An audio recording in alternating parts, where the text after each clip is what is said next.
Welcome into Vandy on SI. I'm Joey Dwyer here with Graham Bacco in front of Bryant-Denny Stadium. We're here in Tuscaloosa, Vanderbilt's biggest football game of the season so far. Had to take a break from college game day to be here, Graham. I think that says something in itself. All the buzz surrounding this Vanderbilt program. You see Diego Pavia signs out there. You see Javier Pavia in the front row making his Diego Pavia Heisman campaign. And Javi has been outspoken that Diego has not put together his best performance yet. Maybe today's the day, but I think Vanderbilt's going to need it if it's going to come in here and win at double-digit underdogs.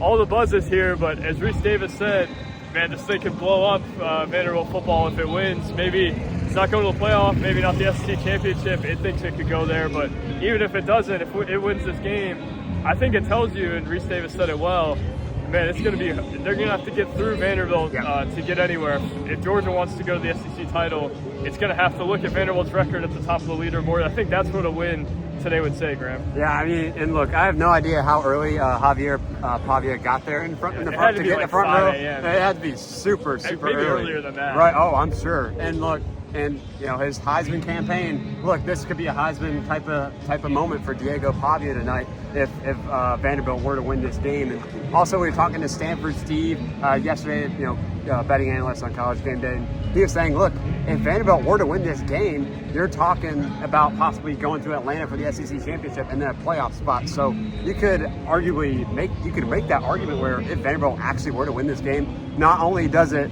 blow up the school here and, you know, the popularity just opens up, but you have to seriously consider them as, you know, hey, what if this team actually could make it to Atlanta? And even though college football playoff, who knows? But a win here is huge, and the buzz is, you can feel it. It is palpable. Yeah, and here's the thing, Graham.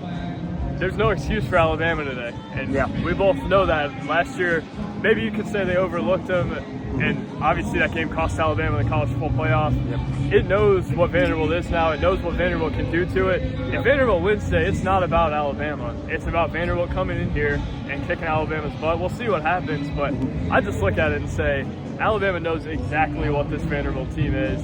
It knows that Vanderbilt can beat it. It knows not to take it with any grain of salt. It knows not to underestimate it.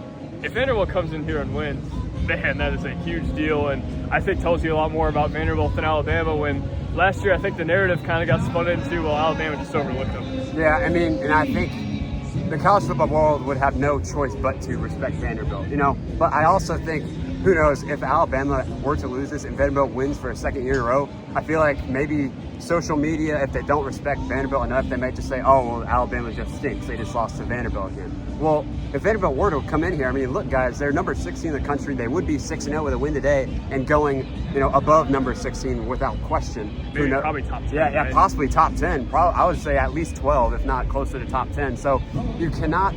There's no way for fans if Vanderbilt were to win this game, there's no way for fans to spin this as Alabama's terrible after what they just did last weekend in Athens and being a quality Georgia team. You have to just accept the fact and just respect Vanderbilt that they are actually here. Like, believe it or not, it's the new world, it's the NIL world, and it's just Vanderbilt has become sort of a blueprint as to how to improve your program drastically over such a short amount of time, and what, you know, and what Clark Lee has done. And you talk about, you know, again, if Vanderbilt were to win this game, I think that also says, you know, a lot more about also not only what Vanderbilt as a program, but Clark Lee and the coaching staff has done. I mean the way, the culture he has implemented over the past 2 years, bringing in guys like Pavia, bringing in coaches like Jerry Kill and Steve Gregory as defensive coordinator, right? It just says a lot about Coach Lee as well, and in the football mind that he is. Sure, Graham. I see the culture in the biggest way throughout the week here. Diego Pavia said, if Vanderbilt plays to its level, it can win this game by multiple scores or something along those lines. Langston Patterson mentioned dominating, so did Cedric Alexander. Yes. You've never heard that talk from a Vanderbilt team before. And we're going to see if it pays off. This team's talked a big game, and Vanderbilt has talked a big game before Alabama. Before, obviously, the Jalen Hurts game. But it just feels a little bit different. Vanderbilt really is within striking distance here and has a chance to go win this game.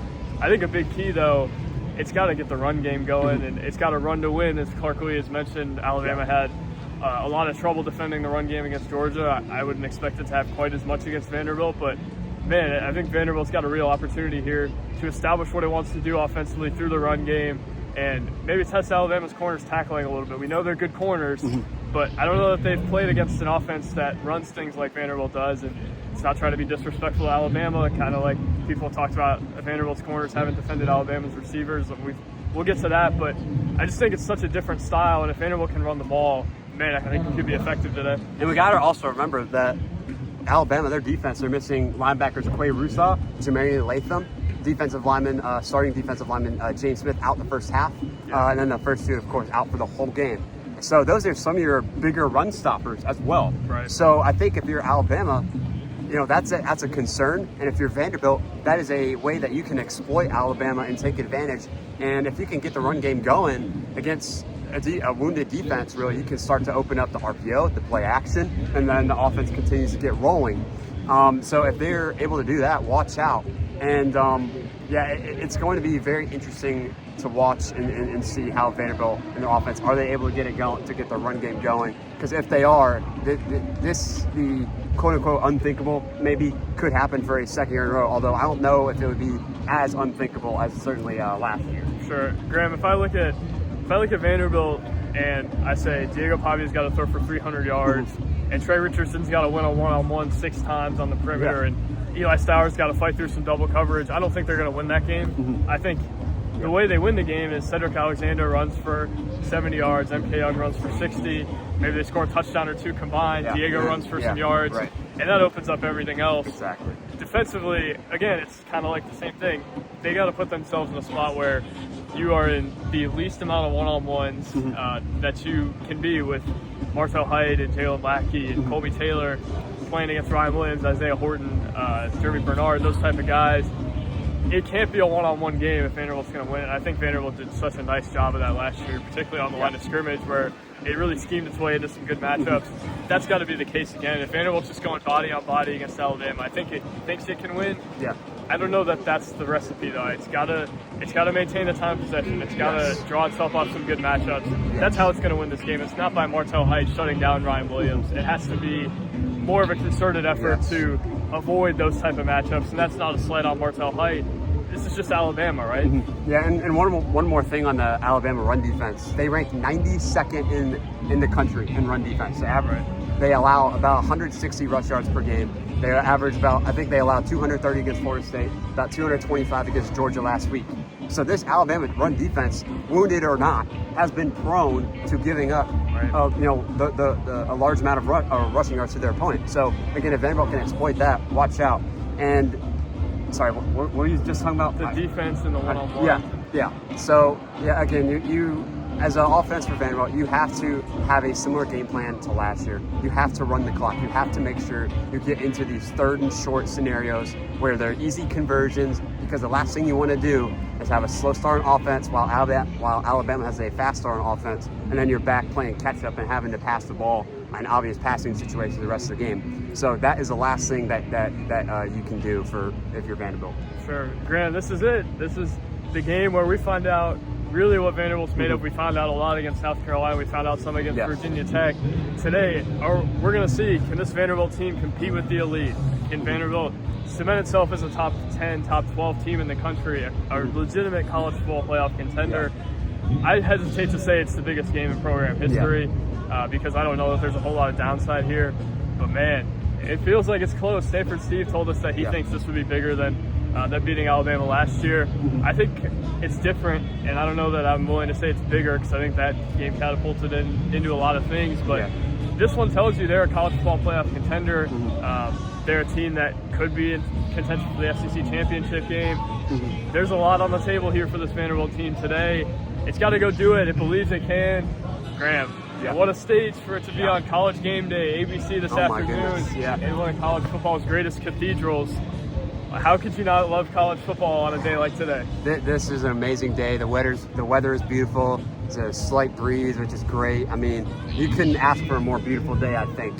And you talk about, is this the biggest game of the year? Would this win be bigger than last year? I think last year's win would still be bigger because that sort of changed the whole trajectory of the program. Because last year, with the win, you basically went from a team that was a little uncertain about their odds to go to a bowl game to, okay, not only are we going to a bowl game, but this program has changed for the good, and we have all eyes on college football now, and we have made noise in the college football world. If you were to win this, yes, no doubt it would be a huge win, no question, and it would force, I think, college football fans to respect Vanderbilt more and take them more seriously as a team. But we have to remember that, like, this is game 6, so you still got 6 to go.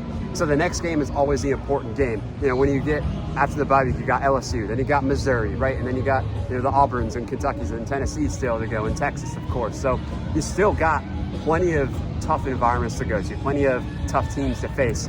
So yes, of course, while today would be a big time win, you can't get too confident, because you still got to worry about the next week and the next week, because in college sports, anything can happen, and you cannot get caught slipping. Sure, but Graham, to me today, if they win, that indicates that they can go into all those places and do all the things that we think they can do, and maybe have a better chance of doing it than we think. We'll be back with you post game from Bryant-Denny Stadium somewhere. I don't know where we'll go, but we'll be somewhere on campus. We'll be in there. It's going to be a heck of a day for Vanderbilt football, potentially one of the biggest in its program history, one that cements it among the elite, but it's got to do the job first. Vanderbilt will arrive in a few minutes, drove up from Birmingham this morning. We'll talk to you guys soon. Thank you guys for watching. God bless. Talk to you this afternoon. Peace.